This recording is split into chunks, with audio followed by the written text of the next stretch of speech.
L'agence Kimia Shipping au Canada. L'agence Kimia Shipping au Canada, toujours prête et à votre service. La solution, c'est l'agence Kimia Shipping au Canada et adieu nos petits soucis.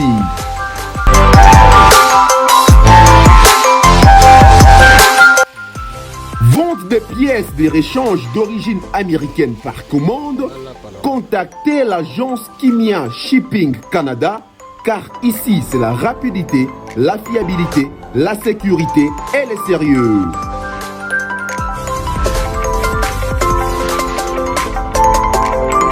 Fret aérien et maritime en toute sécurité pour l'envoi de vos colis et marchandises, Congo-Canada, Canada-Congo, par avion ou par bateau, contactez l'agence Kimia Shipping Canada.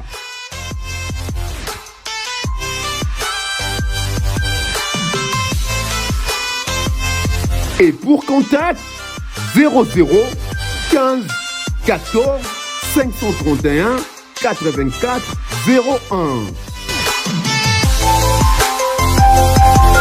01. L'agence Kimia Shipping Canada. Tokos.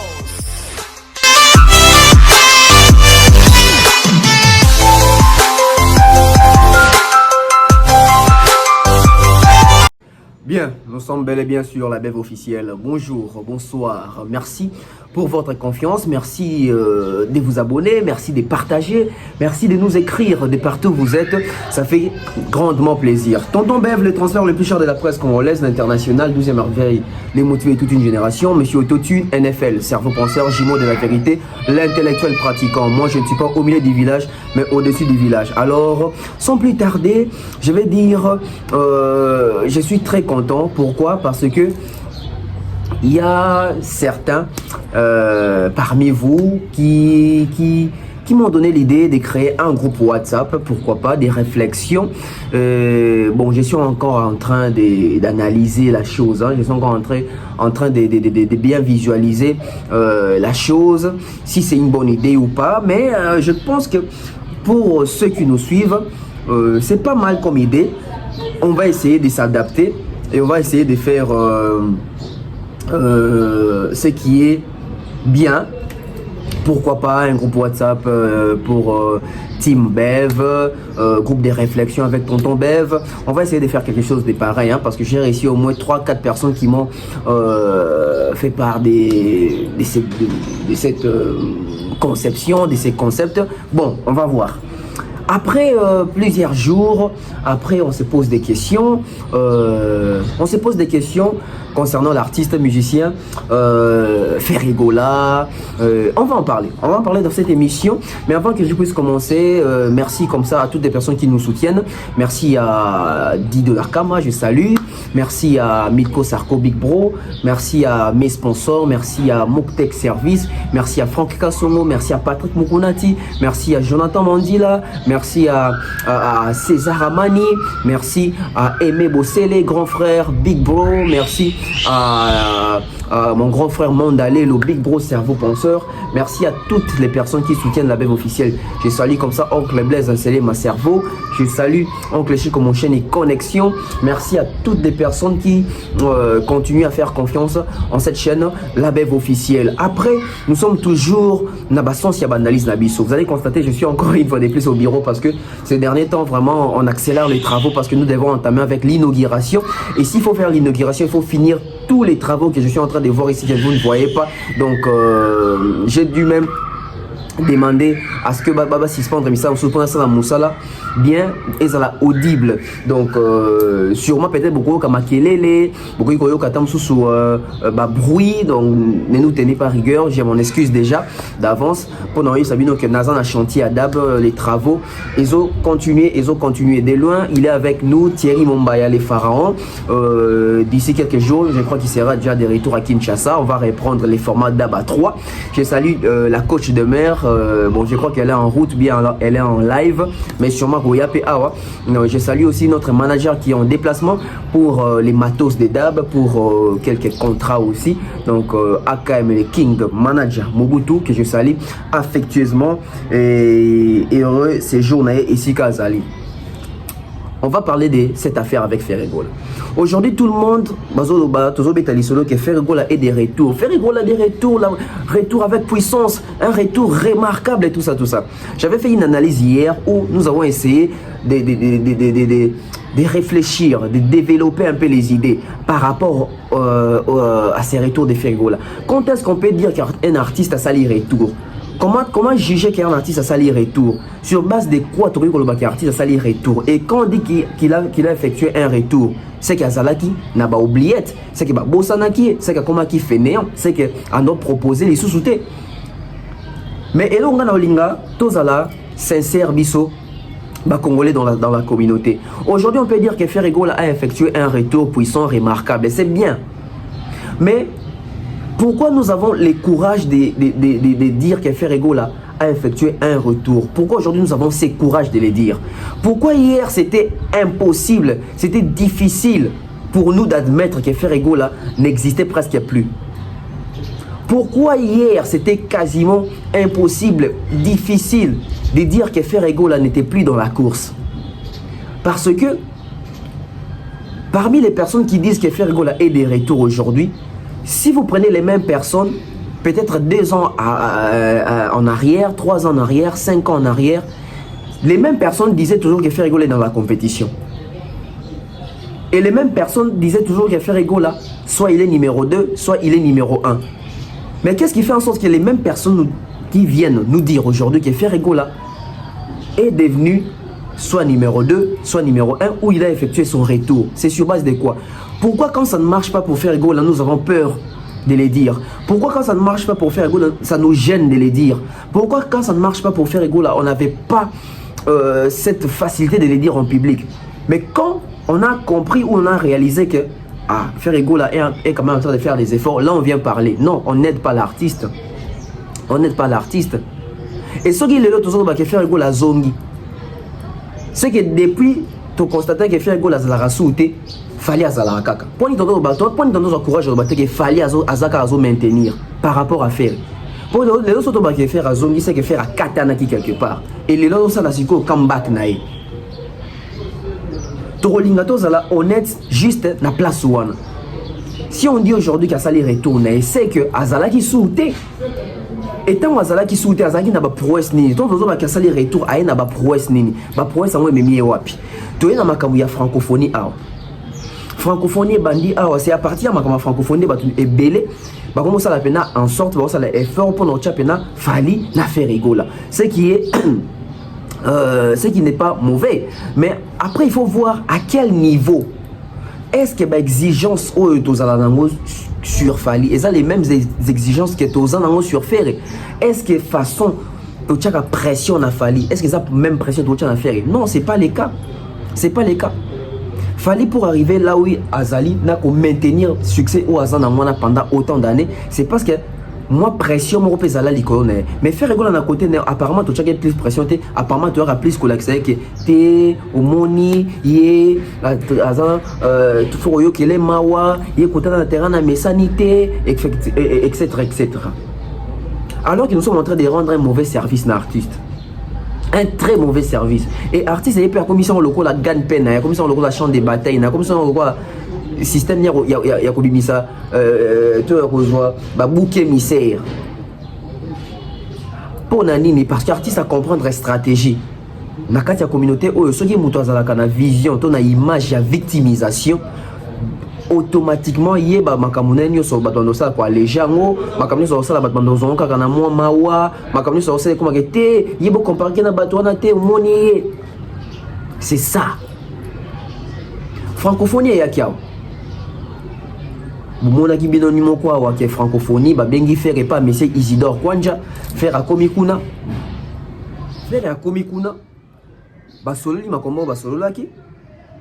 Et monsieur Isidore Kwanja lobi que tant que bamoni bato bello baki na stade ya Ferregola par rapport à public naïe, échantillon moyen d'âge où ils allaient na kati stade affaire gola, c'était plus un public jeune. Local la francophonie, il fallait qu'on sensibilise les jeunes. Monique Ferrigola, c'est un bon élément, il a un bon profil de sensibiliser les jeunes. Pourquoi? Parce que c'est un leader d'opinion et qui a concerné à Stade des Martyrs, que Belé ou Baya qui la majorité baza ba jeune. Donc un mot d'ordre à Ferrigola na ba jeune wana et comme ça que francophonie bénéficier na visibilité, na aura, na plein p, ya Ferrigola, ya ba fan, ya Ferrigola. C'était ça d'abord les premiers points. Yemo peut faire gola passer parole à loba boyo kama comme faire gola loba faut dans un sens tout dans bon tozonga. Les projets que nous sommes en train de piloter l'organisation des Jeux de la francophonie, ça concerne la jeunesse. Et ce qu'on a vu dans les stades, c'était les jeunes. Donc c'était pour nous une occasion de voir avec lui quels sont les projets que nous pouvons mettre en place pour mobiliser les jeunes Congolais. Parce que les infrastructures que le président de la République a construit dans le cadre des Jeux de la francophonie vont servir par la suite pour la jeunesse congolaise. Et cette jeunesse congolaise a besoin des infrastructures qui sont à disposition. Et nous avons besoin des gens comme Ferrigola qui peuvent sensibiliser la jeunesse pour que cette jeunesse puisse s'impliquer, non seulement rester dans le riz, mais ceux qui ont du talent, ils auront les infrastructures à porter. Nous allons trouver les moyens de sélectionner les meilleurs, de les encadrer, pour qu'ils puissent aujourd'hui, demain, après-demain, devenir des grands sportifs. Et donc, lui, il a démontré qu'il sait mobiliser les jeunes. Nous l'avons félicité et nous avons voulu les rencontrer, tout comme nous félicitons tous les autres musiciens congolais qui font la fierté de notre pays, pas seulement au Congo, mais à travers le monde entier. On a remercié d'abord le directeur, dans l'occasion à Pessi, Royamba Bissou, Bagoulois. Les autres directeur ezali initiative où ezali pour aider les jeunes au monsieur Bazarnelo à Rosalate et à travers francophonie eza ba jeunes faut bien qu'on s'adhérer na likanisi où ezali pour aider population ou aider jeunesse. En fait francophonie ezali loko moko on a senga na jeunesse baya et ba s'adhérer na likanisi où je pense que vous allez mingi. Voilà que nous sommes de retour. Boyokiango très bien makamu monsieur Isidore à lobby, boki très bien makamu Ferrigola à lobby. En ce moment-là, les solos qui ont fait en ouverture ils allaient rater.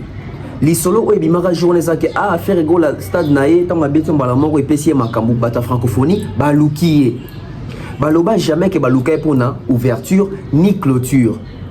Après mes collègues repoussent en tout que bayo bimisa que faire un certain 4 août. Et il fallait pour ça la publicité à Sala Kiwana qui a robeta le 28. Mais contradiction de comment qu'il n'a robeta jour à Liboso. Bon mon ba vieux Zach, bazo les kaba TV, ba Patrick Mouya, bazo ba toujours suspense. Après biso na baso ça vient tant que non Luka Tumoni qu'il fallait même torbeta jour à ouverture. Ndé na yaki na lobel qu'il fallait ça la alpha na oméga. Et bande ko belé to ju information wana to propager yango. Alors que tant to propager yango un jour ou 2 jours avant déjà, j'ai pas Virginie Kolobake faire et Moutarobé ta journée ouverture. Merci beaucoup. Francophonie, Lelo, Ferrigola. Officiellement, on a vu la personne qui était invitée par le numéro 1 de la francophonie ici à Kinshasa. C'était Ferrigola. Ça, c'est vrai. Après l'exploit, qui sous-émotion le 24. Tout à l'inga soit un affaire. Tout à l'inga invité Ferré. Donc la personne officielle, quand je dis officiellement, Oyo, Babenga qui est la francophonie, Eza Ferrigola. Alors arrêtez de chercher les isani là-bas. Parce qu'on dépendra de monta.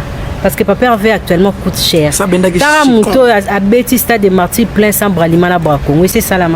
Impossible. Sans Vodacom voilà. La musique à Congo. Donc officiellement Mouto Aza invité tout Mouto Robeta na ouverture de la francophonie c'est Ferrigola. La seconde base à Anabango, la troisième base à Anabango, mais où ils ont connu. Pour moi, tu es peli. Neni a fait chez Bimi à faire nan bimité. Neni ok faire ça. On va monter à ma bébé. Tant peu pour bondir ça à faire dans ma cambo. Tant qu'on m'a sur le terrain, m'envoie musique beaucoup. Tant on propose une nouvelle wana boé. Faire asili qui va te faire basili qui oh non fait papa il avait s'est retiré dans ma cambo wana va respecter il faut désister. Le respect s'impose à Kaboui na boy. Yo robeta jamais na prestation moko sika fallait robeta mi balé. Les gens qui va respecter yoté. Donc les fanatiques de Ferrego là, tant qu'à babeti stade pour na bango ba komi ndenge moko na fali. Et c'est ça aussi la réaction de plusieurs Congolais. Car attends on fait à sali stade tout le monde pense maintenant qu'il va komi ndenge moko ba komi na même pied d'égalité, le descente égaux.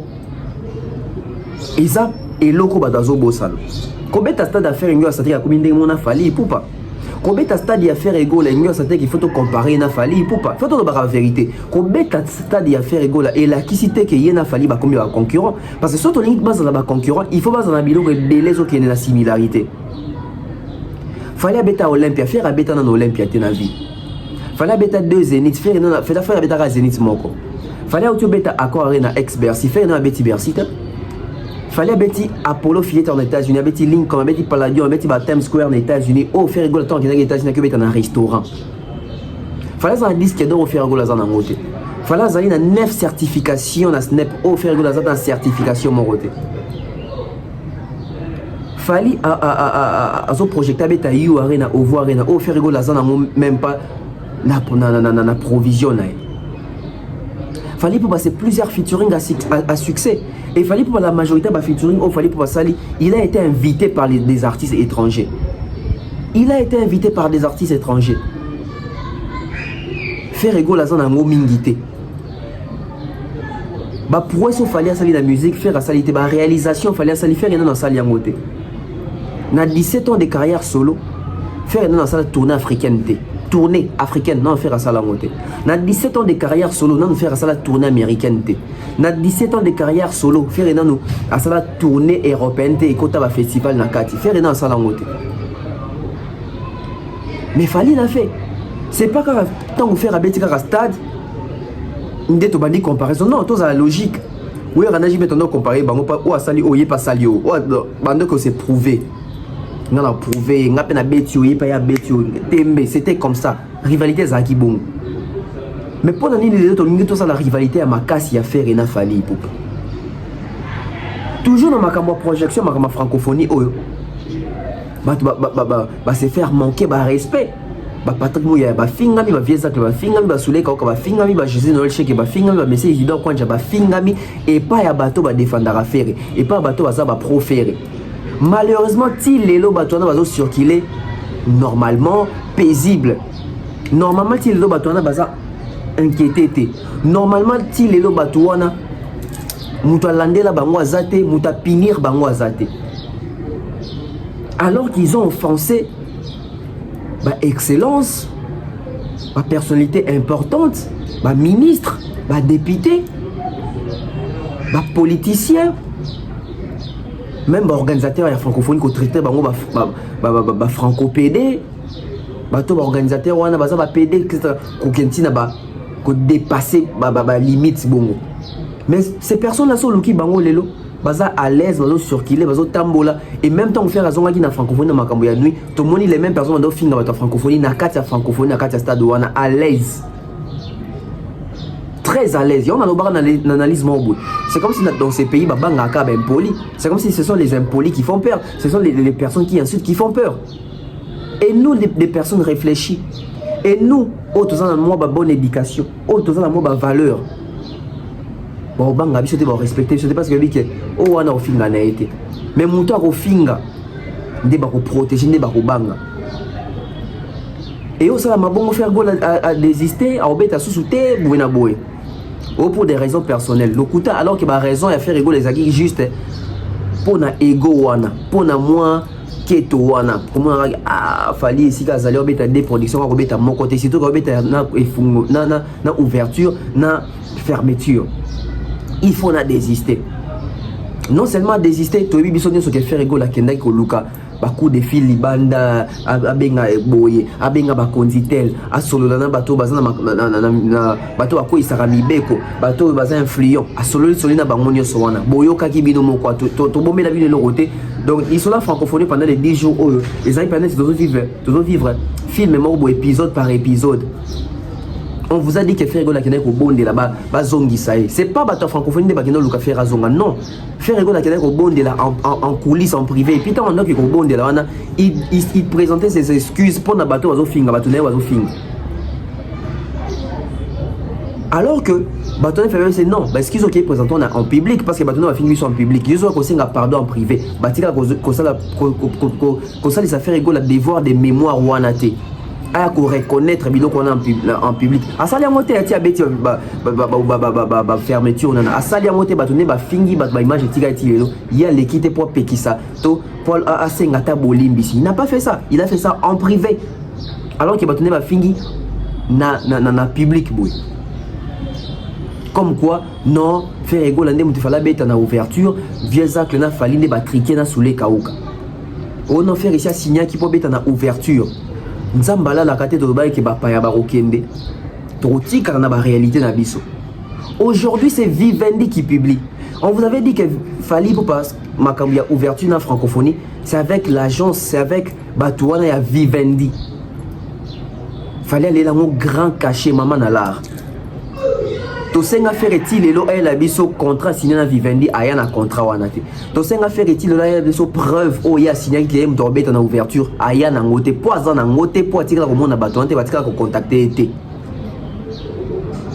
Lelo Vivendi a publié l'artiste naie wa betaki na ouverture ou a signé na bango poisa fier na bango.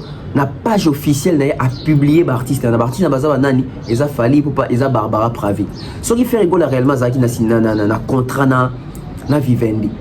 Il fallait na minute au Vivendi pas publier peut faire. Faire contrat les ala jamais na Vivendi. Faire rigoler les ala jamais programmé pour na ouverture.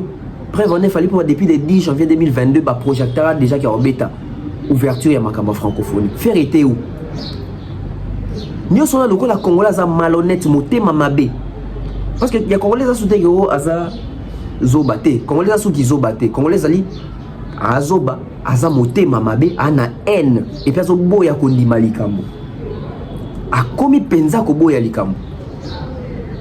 C'est ça, Ferré, c'est ça les fanatiques de Ferré, c'est ça les Congolais, ces cœurs-là. Oyebi que sa vérité, des faire rigoler avec a signé thématique, il va finir battre.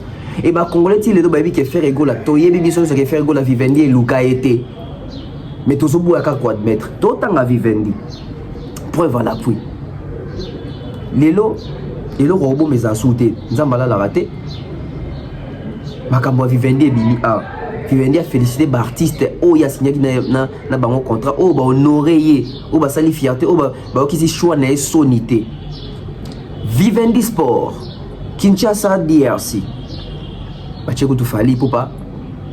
Hashtag Banini. Magique et envoûtant. Vendredi 28 juillet, nous avons eu l'immense honneur d'organiser en partenariat avec l'EAP Creative Studio la cérémonie d'ouverture du 9e jeu de la francophonie à Kinshasa. Et quelle expérience extraordinaire.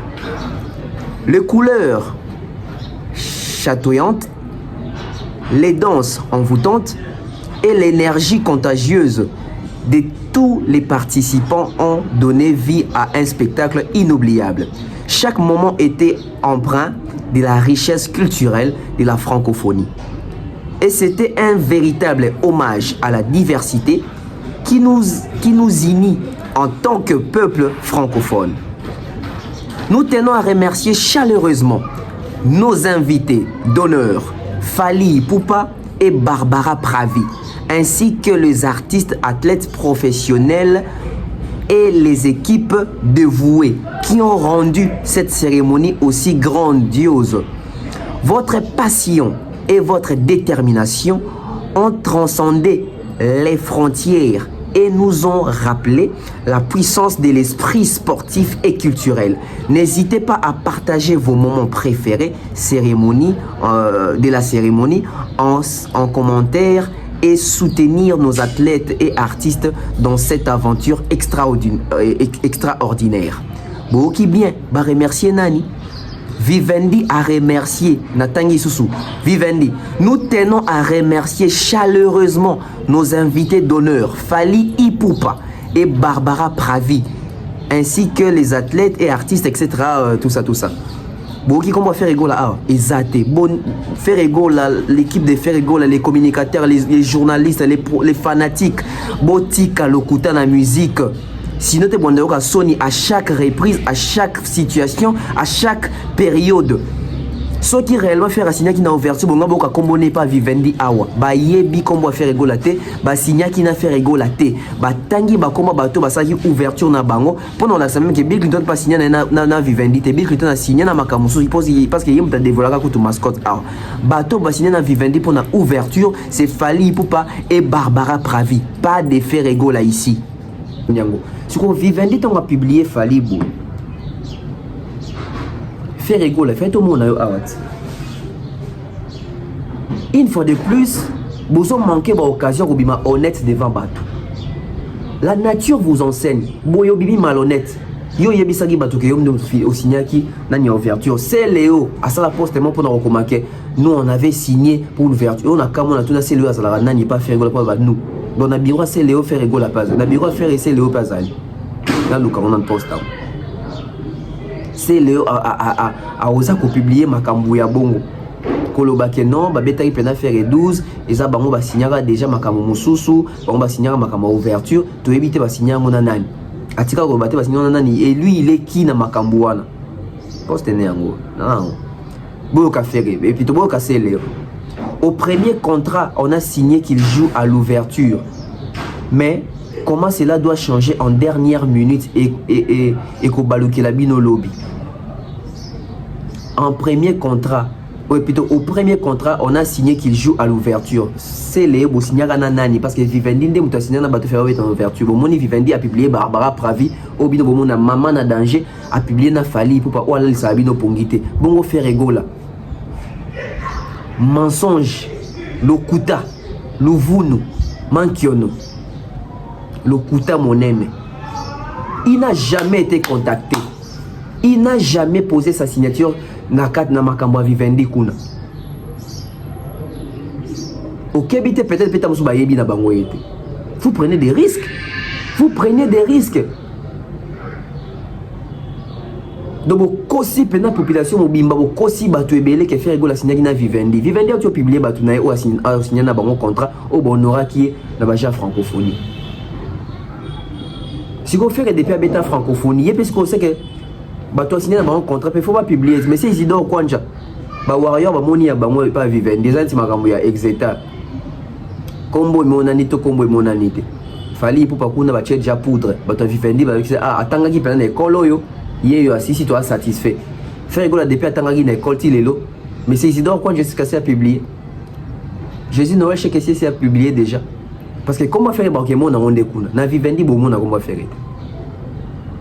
Bon mon comment faire na Vivendi. Mais après que tous on a besoin que faire égaux là a visibilité. On a besoin que faire égaux là ayebana. Bon on a même lettre à Fally alors que non a tiki place naé pour ba bazana ba bénéficier la lumière ba te kama ba to ba yeba bango. Francophonie et si là qui les 6. L'autre ça je crois le 9.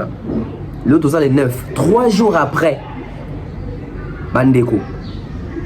Ce qui l'autre bête l'isolo que faire égaux a effectué son retour.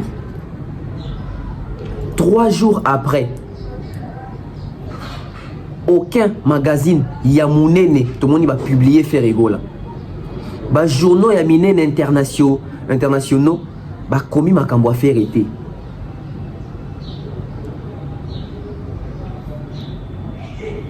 Bon, on a fallu que moi se retirer dans ma campagne francophonie. Bon, on a des journaux, bon, on a des magazines, bon, on a des chaînes internationales. Kolobé la kaka retrait à Fally. Faire égaux la bêtise clôture. Mais les lots ba commis na ta journal moroté à mouné na libanda, magazine à mouné na libanda ba commis était, ba chaîne à mouné na libanda ba zolo de la piété. Que chacun maintenant a comment ba niveau naé. Chacun c'est comment ba niveau naé. Comment ça fait-il que faire égaux à se retirer qui pour habiter sur les 4 T, bah le commater dans les journaux impact des athées. À bêtise clôture impact des athées bah on le bélaté.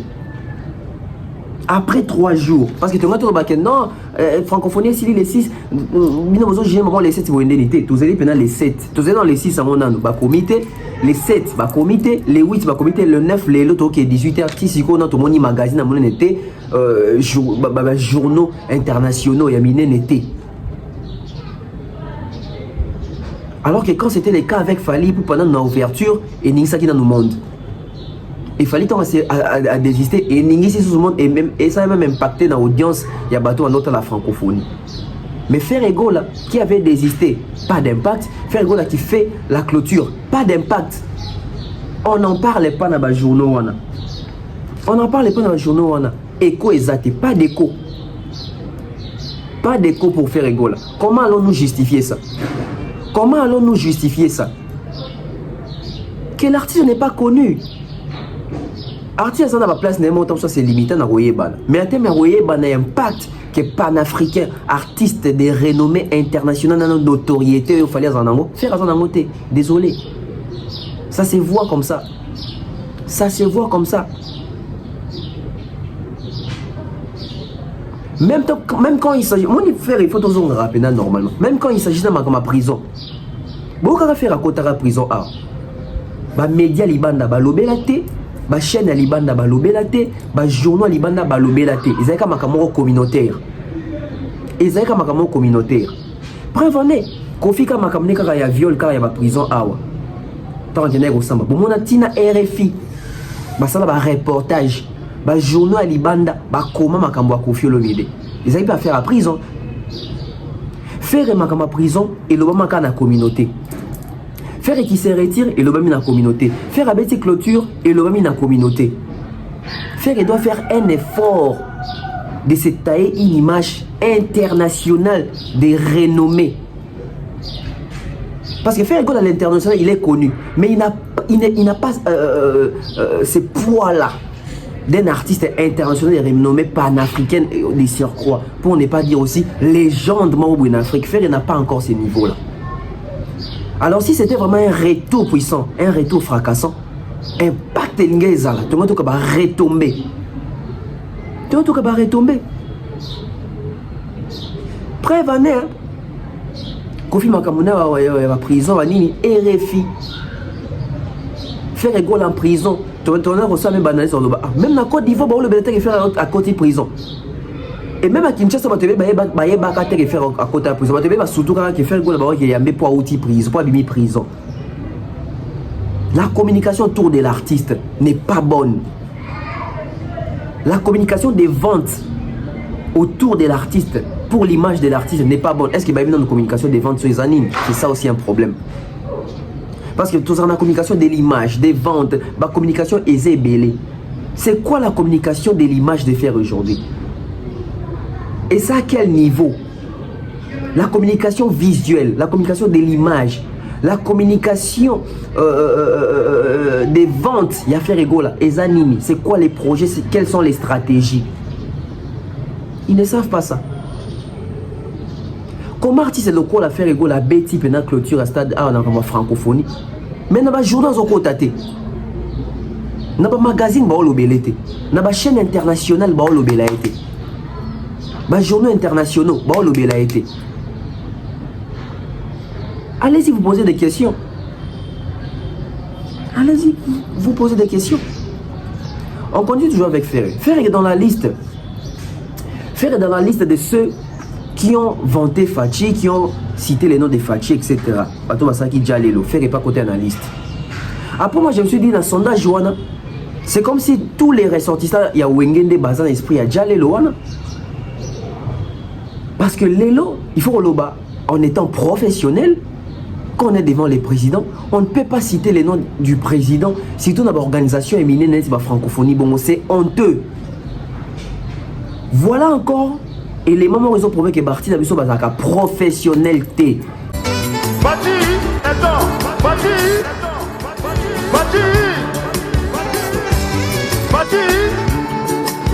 Ils ne savent pas distinguer l'endroit au Bazaleli.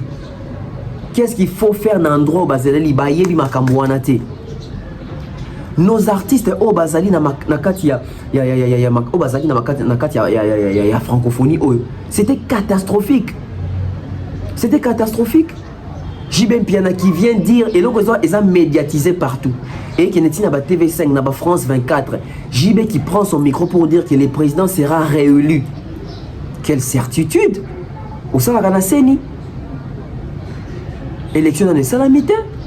Et même s'il sera réélu, il y a un leader d'opinion. Automatiquement, tu influences tes fanatiques. Et le coup, la mission n'est jamais professionnelle. Il y a un endroit concert, il y a Fikine. Il y a un endroit concert, il y a Palme Beach. Il y a un endroit concert, il y a Safari Beach. Il y a un endroit concert, il y a les millionnaires. Non. Aux yeux Rasson, pareil.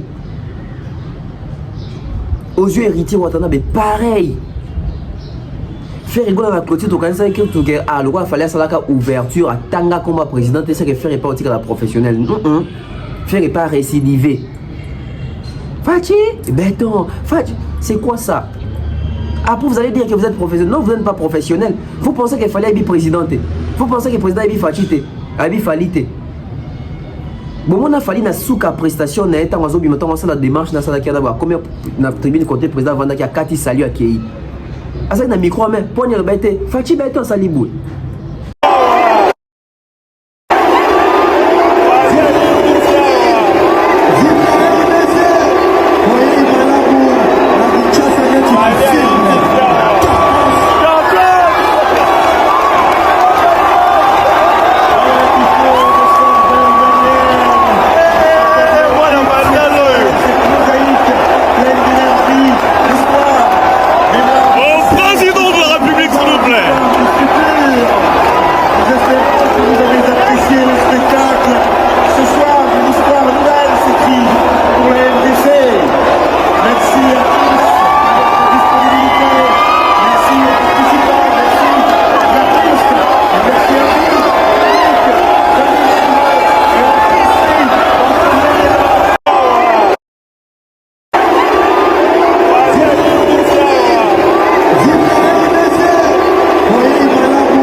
Musicien, Boza artiste et musicien, faire et Nassi n'a encore plusieurs fois dans les médias, dans les émissions. Moi je suis apolitique. Soit apolitique, c'est la politique qui n'a souka. Moi je ne m'intéresse pas de la politique, je suis apolitique. Je suis apolitique. Héritier, je suis apolitique. Mais naba propagande politique, bosa la nini. Naba prestation aux gens la propagande et comme vous n'êtes pas professionnel. Après vous le va conseil nous a bloqué na poto. Après vous le va combattre bobeta na poto. Tout ça c'est pourquoi? Parce que les gens se sentent redevables. Oui, les gens se sentent redevables. Bato belé ba bete na francophonie na bayebi ke ba beti wana parce que soki mokonzi mboka teta mususu bureau mokonzi mboka nde ba bengi ba kotisi ba na kati ya jeu. Bato belé ba betaki na francophonie wana ba musiciens.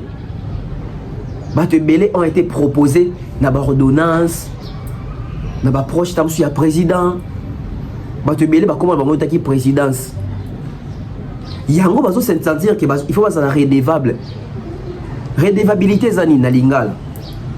Omoni so inati mutu asali si yo, toi asali sa yo. Il faut le bas, merci. C'est ça la redevabilité. Redevabilité au comme na nyongwa mutu wana ah ça nga bola mu fona zongi selo. Ah ça nga geste mo bo fona zongi selo mo marqué.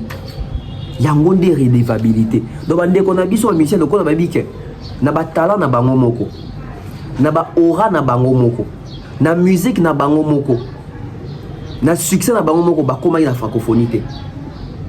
Bon mon aïe ba lèche ba bisi ba lettre A. Bino kansi tout ba vérité. En termes de la musique na biso lelo de musique les comme avec la langue française etc. pour ma francophonie. À part peut-être na longola nani. Na gentil. Na longola dans sous Moïse Mbi na ngoli pasteur Moïse Mbi. Na longoli Fali Poupa. Na longoli Gims. Bandeko sur batika la kiona, vous pensez qui mérite Kozalana plus que Inosbi? Disons-nous vraiment la vérité. Qui mérite Kozalana plus que Inosbi? Personne. Inos il méritait d'être là plus que JB, plus que Wera, plus que Fabregas, plus que Héritier, plus que Ferré. Je l'ai dit comme ça, c'est une vérité. Parce qu'en termes même de vendre cette musique, il y a personne qui vend mieux que Inosbi. Sur Spotify, je crois, il est soit deuxième, soit troisième. Sur Spotify, Inosbi est soit deuxième, soit troisième. JB n'est même pas, il n'est même pas cinquième. Wera n'est même pas cinquième. Qui encore a joué? Fabregas n'est même pas cinquième. Héritier aussi, je ne pense pas qu'il est cinquième. Peut-être Ferry peut être cinquième. Mais avant Ferry, il y a Inosbi. Vous pensez que qui méritait d'être là plus que Gez Mawete? Pas par méritocratie, non. Méritocratie, on a craché sur ça en termes de sélection pour la prester dans la francophonie, dans les nuits de la francophonie.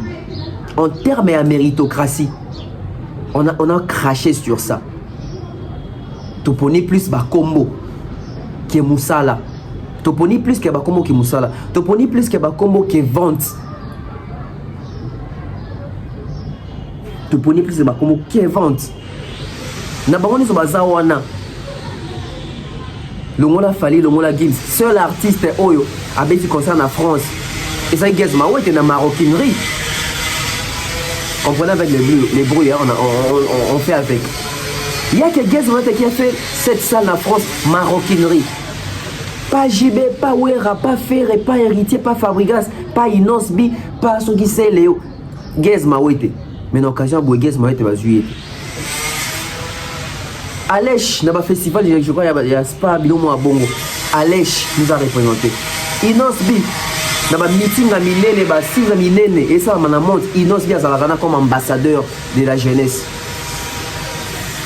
Bateau avec la francophonie, ils sont là dans la polémique, ils sont distraits, ils ne vendent pas, ils ne font pas de succès, ils ne font pas de concerts. Ils n'ont plus de chansons à succès. Et le col là-bas, il dit que Negetosa a mérité. C'est grâce au président, c'est grâce à la première dame, c'est grâce à l'entourage du président. Des photos ça ni to banda ku sa président, to na kotanga komba président.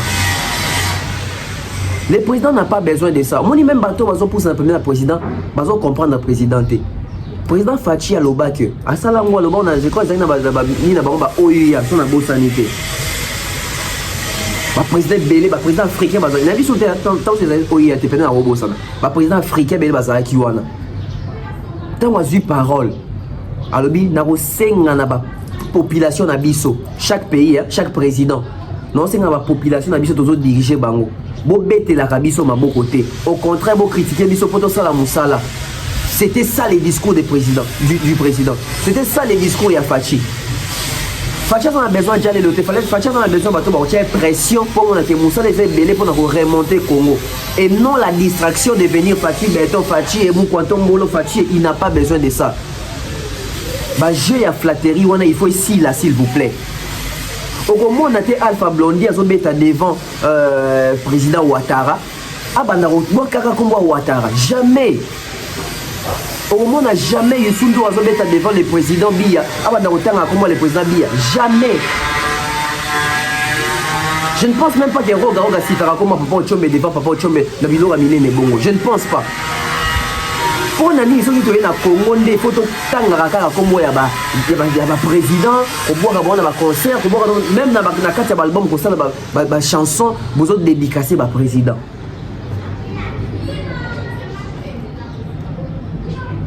Pourquoi Moli Moya mondicité ils ont continué? Pourquoi Moli Moya Jalelo ils ont continué? Ceux qui obéissent devant le président, tant comme président, bakolongolo na liste. Tu vois, tu dis bateau assure na bangote, assure na talent nete. Amon nga ke ce président longoli na circuit na kufi. Muto aza conscient que le musique était comme d'une manière digitale, ma consommation en ligne et que a conscient qu'il était en ligne. Mais il s'est dit qu'il faut devant envers le président. Manifestation va bien sangai, sur organisation va bien sangai et donc va bien sangai. Pour ce qu'on a le droit à circuit dans quel wapi. C'est triste. C'est triste. Parlons de faire égaux là, la prestation de faire égaux là. Non, on va bien à l'obéir, on va bien fait. Faire égaux la prestation dans le stade des martyrs. Tous les la prestation à faire dans le stade des martyrs. Parce que la prestation de faire égaux là fait parler. Surtout par rapport à la chanson introductive, la chanson pour l'Est. Au moment où tous les artistes qui ont presté n'ont pas fait mention sur Makambo Est, mais faire égaux là, à bouler, il faut banaliser moi Est pour nous la que tous les pays morts, tous la guerre, tous agressé, ça c'est fort, c'est bien, j'ai aimé, j'avais aimé, j'ai continué à aimer, j'ai continué à louer l'idée, à saluer cette idée et stratégie des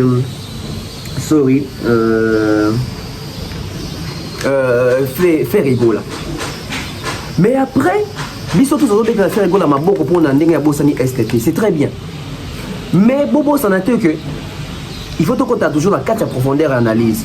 Moi je pense que faire égaux à Salaki, Nzembouana, toi à côté de Nzembouana, parce que je fallait après Staki, votre landa ba émission ya bateau bazala ba proférer. Balobaki moni fali ndenga zala moni so bazolo kila mutu ne balobaki waluka sili na mutu ya mutu aza kovoto aza na libandi. Fali pour nini ko yobeta barumba bongo alors que azaba ndim lokola ba migrants des rêves ba stop à la guerre. Donc eza batu na bango moko ya fere nde ba chaki il faire azaki na idée wana te. Ba cheda ba bi moni so obeti loko au démarquer au lia mwana mai.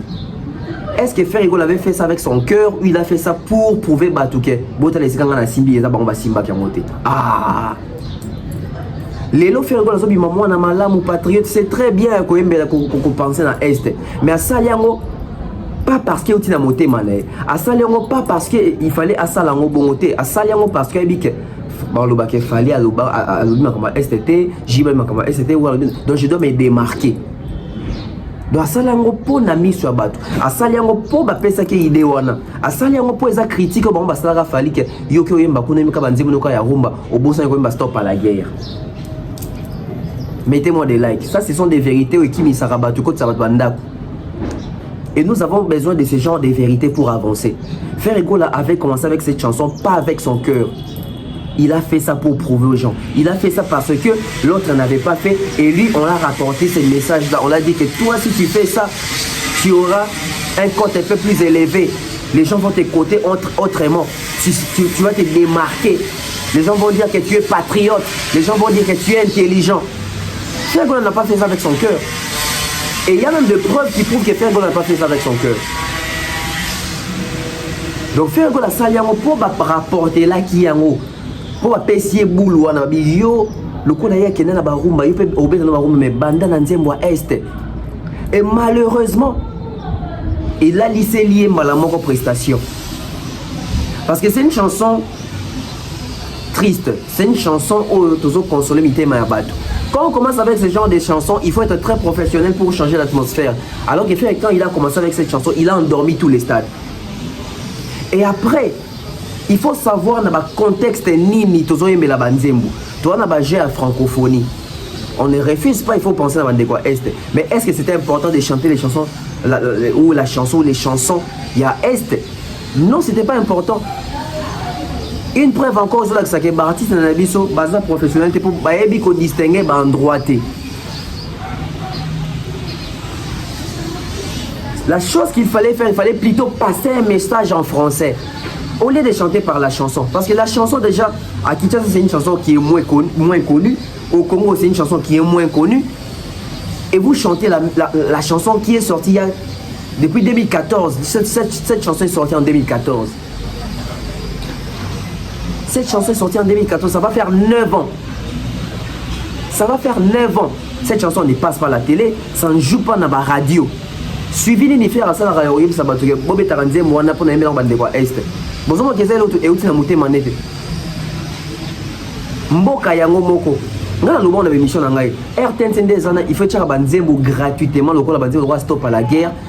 Hymne national, donc programme est banni boé tant que tu es bien bachenze mo hymne national son hymne national ici bo stop à la guerre bo chenze mo ya faire bo tcha banzemo ba mission so ba yembela est gratuitement bo tcha ngota et c'est pas na occasion à boende il faut moya na banzemo c'est comme si bino bozana ba mawa. Je vais toucher là où ça va faire très mal. Faire les gars yembeli est na ouverture ya kan ba beteli maboko te to beteli maboko te to bossa na te faire rigola avait promis que recette na 20% à stade à repesa na est à repesa na basoda FARDC. Où en sommes-nous avec cette histoire? Ah, dans cette communauté les gens oublient facilement stade affaire slogan nango musu ezalaki je crois même maman a slogan nango ezalaki que 20% ya recette ya concert ya stade de martyrs ya faire rigola. Torotine d'ango pour na bande quoi est torotine d'ango pour na basoda FARDC boyebi même affiche évidemment offert à ça la boye etc. À ça la même Zembo aussi pour ça. Où sont les 20%? Alors que Ferré na Batunaï avec toute son équipe alors que stade d'affaires il cotise Mbongo. Alors où en sommes-nous na bande quoi est? Où en sommes-nous na basoda FARDC? Où en sommes-nous avec la recette? Contribution et Zarapi. Tout ça, débat peut analyse mon code très chiffré, très technique et pas Franck Stemaï. Pour nous faire rigoler que tout ça, même estimation en bon correct au quota. Soit 20%, il y a même dans nos devoirs, il y a na bande quoi est, tout na bande na basona et soit FARDC. Si lelo basi ya basoda bazela rambongo, si lelo bana basoda bazela rambongo, si lelo bande quoi est bazela rambongo ya concert ya faire rigoler. Faire habiter les 24 juin. Faire habiter les 24 juin. Toto les mois de juillet, les 24 juillet comme qui un mois. L'autre aux alliés les 9. Donc un mois, n'a 13 jours. Un mois, n'a 2 semaines. Wapi mbongo. Après on va faire un denga yema qui bon yema na monter manete. Monter ma faire les anze moana te. Monter ma faire les anze le quoi la kaki qui compte sa mbongo. Wapi mbongo. Et au moins, on a bateau, bah, éviter, moi, faire écoute à ça patriote. Fallait ça patriote, bah, geste, fallait ça la patriote, na goma, na est. Faire ça, li combien? C'est pas par une simple chanson qu'il faut tout oublier. C'est ça les défauts des Congolais. Le coup, la balingara moutouté. Ceux qui sont moutou, bah, mon le coup, adversaire, ton concurrent moutouana, bah, qui n'ont bon, on a si ma moutouana pour soutenir la moutouana. Son moutouana, ça les locaux, au monde décollé, c'est ça la kala, bango. Bazion ba commission de cola Mbalali Bosso et Kundabola Mounio son mouton ça fallait avoir une ambulance médicalisée azoti na 20% à recette il y a concert naïe les concerts congolais les plus combattus de l'histoire. Je pense même c'est les concerts les plus combattus de l'histoire du monde. Concert wana yo et plutôt il y a hôtel Accor Arena, toi Accor Arena. Fallait le mot là 20% recette na ba dans autre kango qui sont coloqués ba demeure etc. Chèque penza ba payer ça dans l'hôpital ya docteur Mukwenge na Pandi. Faire abetista tozo ba ki kotisi mbongo. Faire azo ko kolongola mbongo te azo ko kolongola 20% ta pesa bandeko kaka na nzembo. On est en contre-pied. Il ne faut pas faire avaler ba toi pilule et qu'on s'avale jamais. C'est là qu'au Congo, c'est là qu'il y a des Congolais qui avalent de telles pilules. Omone, Mouninga, Ayembeli Esther, Yekutaza Patriote, Tala vraiment, te, Mouninga, on a la kakibiso que, yé 20% au Longola, concerné à stade, Poitinda na Esther, Tinda la soda na biso azo bunda, Tile lo basoda baselaka. Promesse qu'il y a dans maille, on a oublié ça comme ça. Et comme habitude, Héritier a fait son concert au stade, il n'est pas promettant qu'il y a Longola, pourcentage pour appeler ça basoda Esther, tout le monde quoi Esther, Wapiango Tilelo, personne n'en parle. Et les cas boyés, c'est fini cette histoire.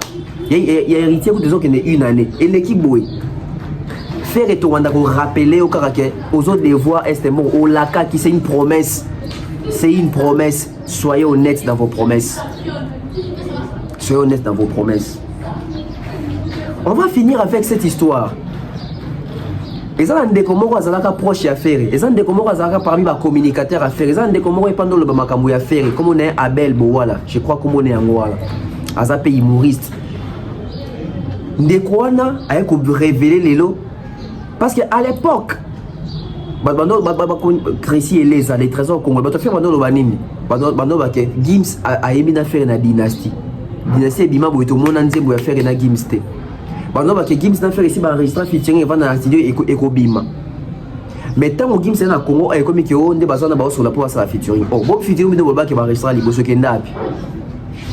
Une fausse histoire.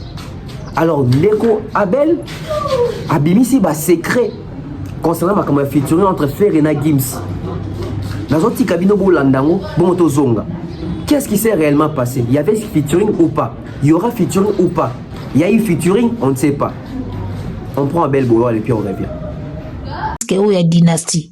On est qui master, c'est-à-dire le produit, les musiciens vont comprendre comme ça. Le produit fini, où est-il à la score pour album score et bima? Faire à la on a sac à Bossanango quelque part sur la vanda qui soit à Bossanango. A komi côté mobo au kanisa azonga umonisko bagidi bawana ba des fois faire yango wana yango toloba et komi nango ngonga na ye peut-être mais pas comme na niveau fali ya to tanga bani toza wanga na bino to tanga bani pour faire comme na level ya fali alors ça nira makam na ye mais na level ya fali ya tout à non. Alors, pour tout kende na ko chiter na osala kaka révélation moko boye. Et ça mutu moko yebisanga lo bia bel na monde ba artiste qui camarade des alarate. Bogo sola bozo seka, mais rivalité ezala kaka na se mitema. Ata baba master rivalité ezala kaka. C'est-à-dire que ngafuna teka kolekaye, ngafuna sa plein kolekaye, ngafuna sala makambo kolekaye, et le roi nezala kaka. Alors qu'est-ce qui se passe dans le monde à showbiz? Dans le monde à showbiz, comme il s'agit de ton camarade, celui qui ne représente pas un danger pour toi. Yende ba comme ses camarades. Ou yazo représenter danger pour la yo, a comme un ennemi. Bokangelo très bien na olobang. Dans le monde à showbiz, dans le monde d'artiste. Comme il s'agit de ton camarade kaka oyo, azo représenter un danger pour na yo. Celui qui ne représente pas un danger pour toi, yende comme ça qui ami. Mais on a comme qu'on représenter un danger pour la carrière na yo, a comme ennemi. Na minute yo, Gims tebi kaza ya okita. Fali anon na top, tolo la vérité. Gims abete na stade moko boye fiasco. Abimisa ki album moko boye simbiti. Avant makamba ba pyramide na ba Egypte ebima.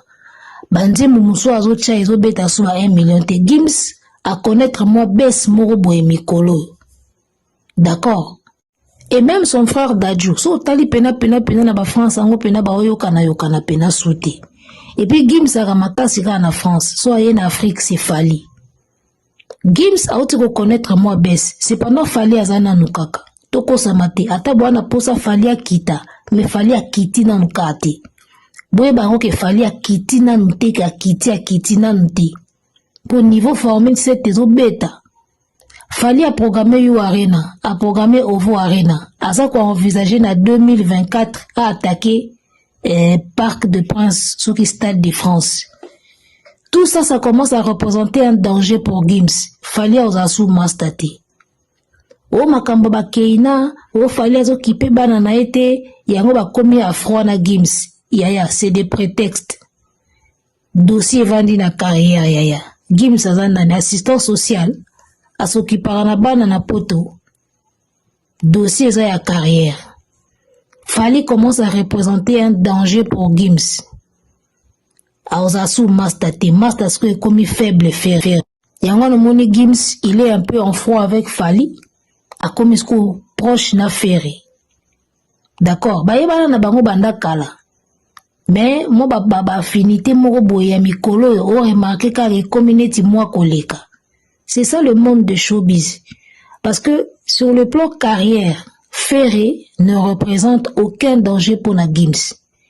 Est-ce que Fali pour en France a comment considéré? Bazwakaye artiste français, a comment master ya Macron, donc Fali a son lona misisa na en France. Et ça commence à faire un danger pour Gims. Pour Gims, France nde ya bango. Ba Gims ba daju ba ninyo, bango France nde ya bango. Bango tout ba dondo en France so yena bango na Afrique ba pesarate. Ba ninyo, ba daju na Afrique ba pesarate. La preuve en est que Gims a été au bêta fiasco moro na stade moro na Afrique. Donc bref, Fali siko en Afrique a pesé nano. Et puis a comme kota siko en France. Ça commence à devenir un danger pour les Congolais na biso ba dondo akona. Voyez un peu. Fali en Afrique a un poids. A comme ce qu'on kota na France à s'imposer siko en France. Danger siko mettre Gims au mona yango wana. Yango moni mo ba distance ekomi. Yango moni ba pic, ba flash. Oh, il ne s'occupe pas de ses enfants. Oh, etali yo, famille na yo. Famille na yo. Fait moi na ya kangisaki ya wa Gims alobaita. Voilà, to comme na biso na suka wana eza analyse nanga, eza avis nanga personnel. Olingi ondimi oboyi, eza choix na yo.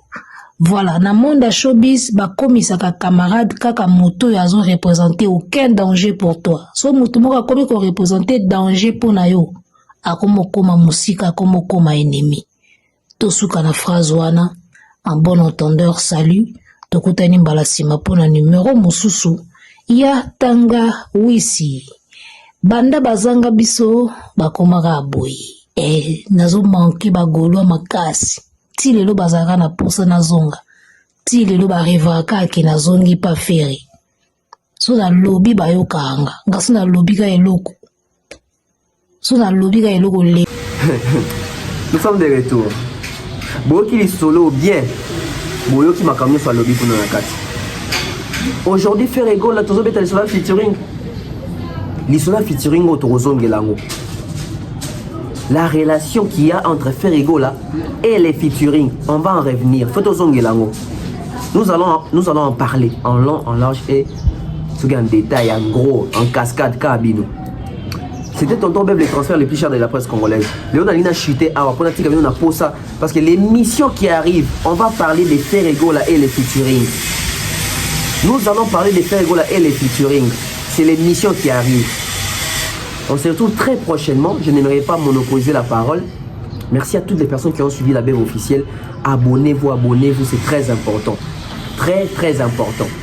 Bye bye.